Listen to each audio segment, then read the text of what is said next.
Hello class ninth. हम लोग chapter one कर रहे हैं और चैप्टर वन की एक्सरसाइज 1.3 हमारी चल रही थी।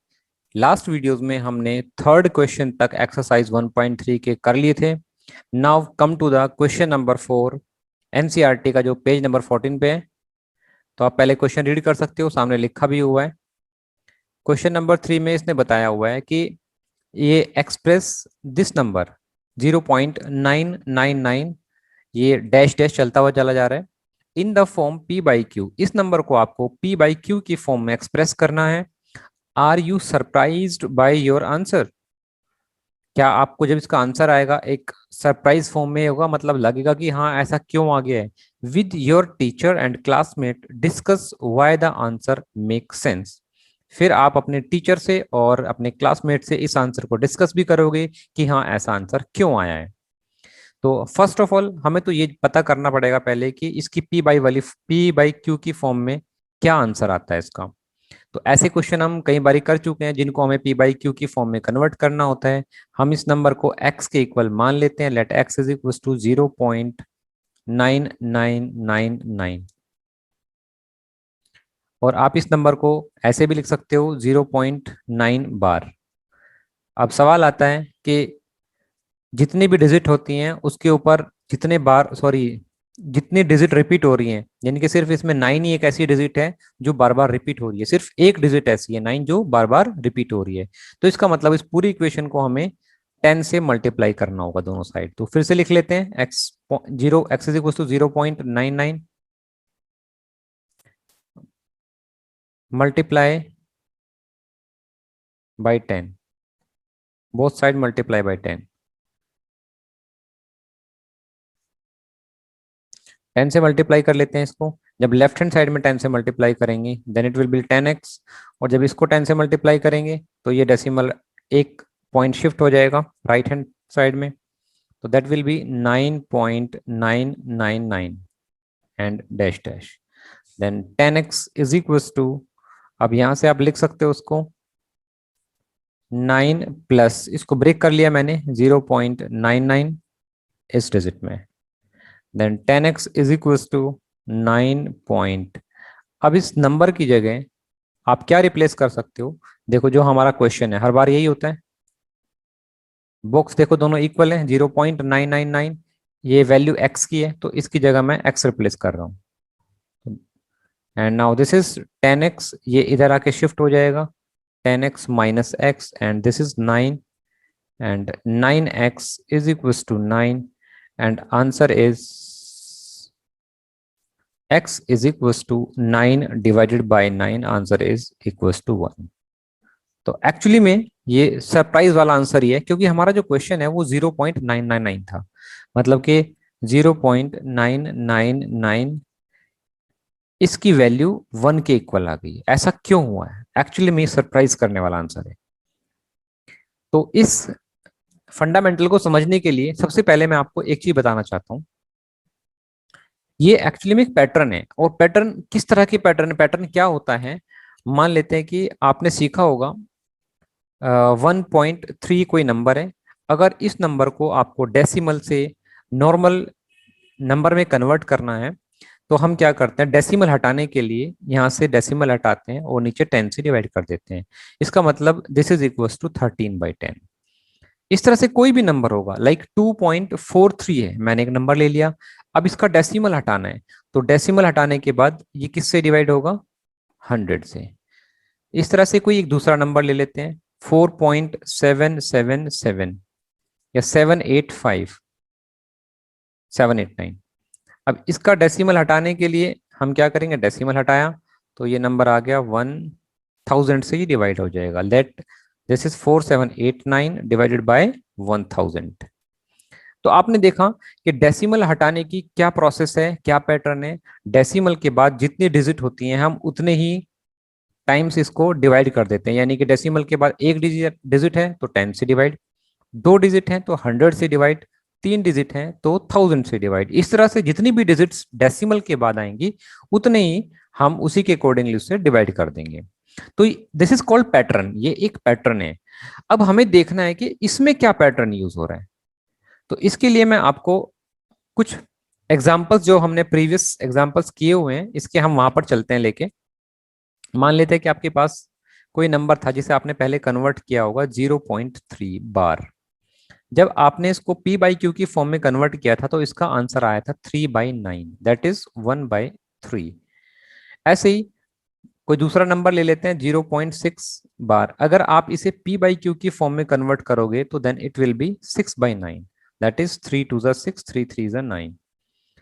तो लेट दिस इज 0.7। तब आप पैटर्न समझ गए हो कि बार वाले नंबर पे हमें p बाई क्यू की फॉर्म में कन्वर्ट करने के लिए, यानी कि बार को हटाने के लिए 7/9, ये जितने भी डिजिट होती हैं हमें उसे हर बार 9 से डिवाइड करना होता है।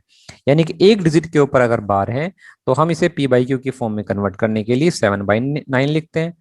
एक डिजिट के ऊपर बार है तो इसे 3/9 लिख दिया। 0.6 बार है तो बार हटाया, p बाई क्यू की फॉर्म में 6/9, यानी कि सिर्फ 9 से डिवाइड कर दिया हमने, राइट।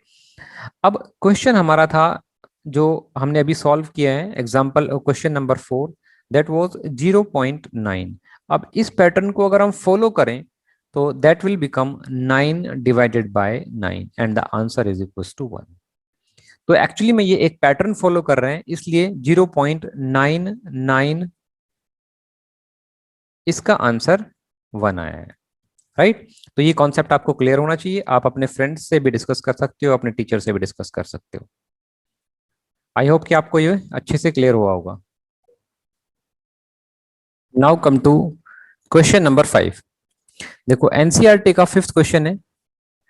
इसने बताया हुआ है, बोला हुआ है, what can the maximum number of digits be in the repeating block of digits in the decimal expansion of 1/17? Perform the division to check your answer. हमें बताना है कि 1/17 में किस डिजिट से ये नंबर रिपीट होना शुरू होगा, आपको ये डिवीजन करके दिखाना है। तो सबसे पहला काम तो इसमें डिवीजन करना ही होगा, फिर हम देखेंगे कि ये रिपीट होना कहाँ से शुरू होता है। तो let us start the division of this number. सबसे पहले आपको यहाँ पर 1 से डिवाइड करना है, 1 को डिवाइड करना है 17 से। तो फर्स्ट ऑफ ऑल पॉइंट लगाएंगे, यहाँ पर 0 आएगा, फिर 0, ये 10 बन जाता है, लेकिन 10 से भी डिवाइड नहीं होगा 17, इसलिए हमने एक यहाँ पर 0 लगा दिया है, फिर यहाँ पर 0 एक और ले लिया है। Now we will divide the 17, 17 5 यहाँ से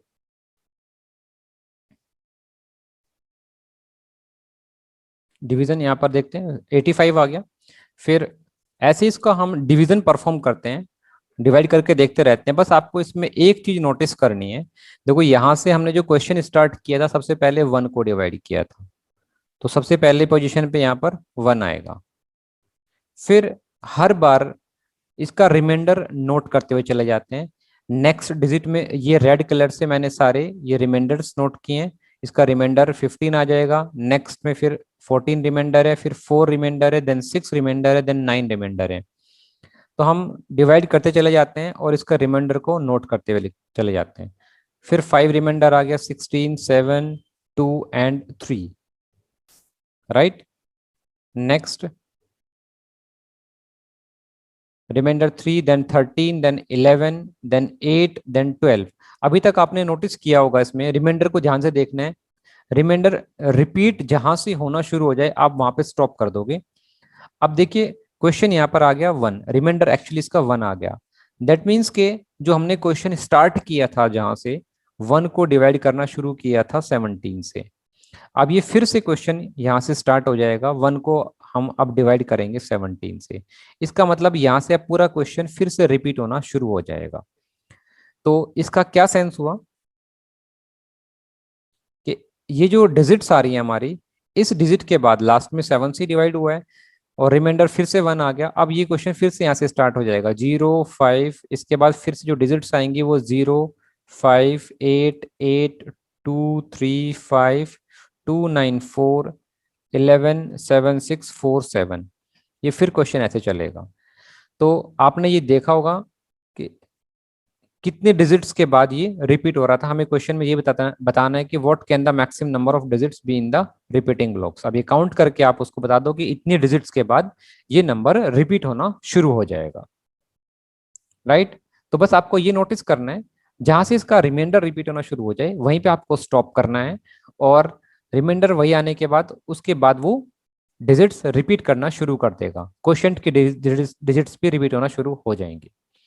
तो this was the basic of this question, and I hope को ये आपको क्लियर हो गया होगा। बस में मेन तो डिवीजन परफॉर्म करना है और ये देखना है कि रिमाइंडर कहाँ से रिपीट होना शुरू होता है, वहीं से आपका क्वेश्चन का क्वेश्चन भी रिपीट होना शुरू हो जाएगा। तो ये आप इसको अच्छे से नोट करो और कॉन्सेप्ट समझ लेना इसका। Now come to question number 6।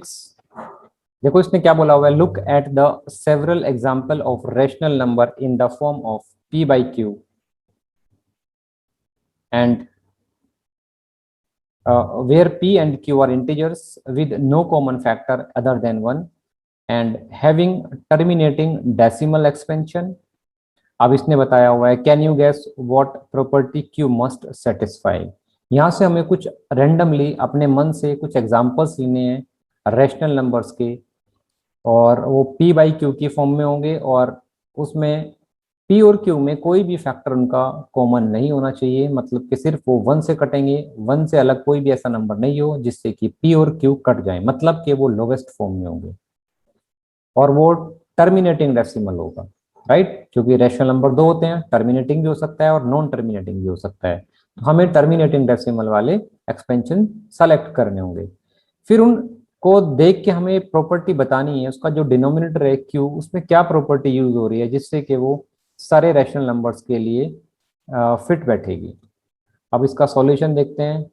सबसे पहले तो हमें यहाँ से कुछ नंबर सेलेक्ट करने होंगे, जस्ट लाइक मैं एक नंबर ले रहा हूँ 1/2, ठीक है। और 1/2 ये टर्मिनेटिंग डेसिमल है, इन दोनों का कोई भी फैक्टर कॉमन नहीं है, 1 और 2 ये लोवेस्ट फॉर्म में है, ना तो 1 किसी से कट रहा है ना 2 सिर्फ 1 से कटेंगे ये दोनों। 1/2 को अगर हम सॉल्व करें, सबसे पहले इसका डिनोमिनेटर देख लेते हैं, 2 इसका डिनोमिनेटर है, फिर से मैंने लिख दिया है, और दिस इज इक्वल टू 0.5, ये टर्मिनेटिंग डेसिमल है। एक नंबर ले रहे हैं 1/4, 1/4 दिस इज इक्वल टू, हम लिख सकते हैं इसको 1/2 की power 2, and this is equal to 0.25, this is also terminating decimal. Next come to 5/8 ले लेते हैं, 5/8 you can write it as 1 5 upon में 2 की power 3, and this you can write as 0.625, इसका डेसिमल रिप्रेजेंटेशन ये होगा। 17/25, नेक्स्ट एक नंबर और सेलेक्ट कर लेते हैं, इसको आप लिख सकते हो 17 अपॉन में 5 की power 2, and this is also terminating, 0.68 इसका आंसर आएगा।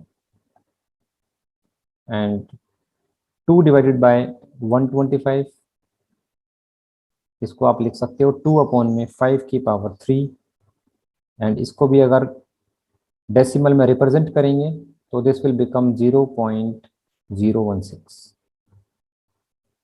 एक नंबर और लेते हैं 13 divided by 20, and this is equals to 13 divided by 20 को अगर हम ब्रेक करेंगे तो we can write it as 4 into 5, 4 को आप लिख सकते हो 2 की पावर 2 इंटू 5 को 5 की पावर 1, दैट मीन्स कि इसको हम लिख देंगे 2 की पावर 2 इंटू 5 की power 1, and this is equals to 0.65, right. और ये सारे टर्मिनेटिंग डेसिमल हैं। अब देखना हमें ये है कि इसमें जो इनका डिनोमिनेटर है इसमें क्या प्रॉपर्टी फॉलो हो रही है। आप देखो यहाँ से 2 की पावर 1, 4 2 की पावर 2, 5/8 दिस इज 2 की पावर 3, 25 को लिख सकते हो 5 की पावर 2, 125 5 की पावर 3, 20 को 2 की पावर 2 एंड 5 में ब्रेक कर सकते हैं हम लोग, सारे टर्मिनेटिंग डेसिमल हैं। तो इसमें जो प्रॉपर्टी एक्चुअली में वो ये है कि जितने भी टर्मिनेटिंग डेसिमल होंगे उन सब का जो डिनोमिनेटर है वो या तो डिनोमिनेटर 2 की पावर में आएगा। देखो इसमें 2 की पावर 1 है, 2 है, पावर कितनी भी हो इससे कोई लेना देना नहीं है।